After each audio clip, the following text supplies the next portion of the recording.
Magandang tanghali mga kapatid. Hindi na raw magdadagdag ng holiday ang Senado sa hinaharap. Yan ang sinabi ni Senate President Chis Escudero. Pero wala rin daw silang balak na bawasan ito.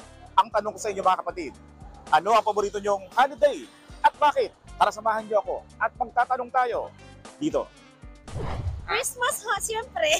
Christmas. Siyempre sir, kasi doon talaga yung nagbibigayan.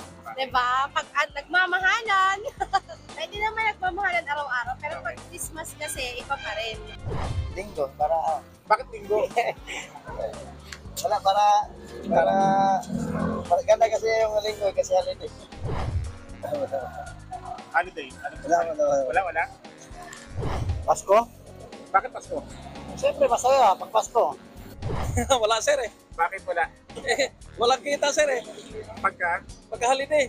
Kasi wala kami tinda dito eh. Okay. Ako ang inyong hani ng bayan, ang tunay at nag-isang pagtagalumay sa pananghalian.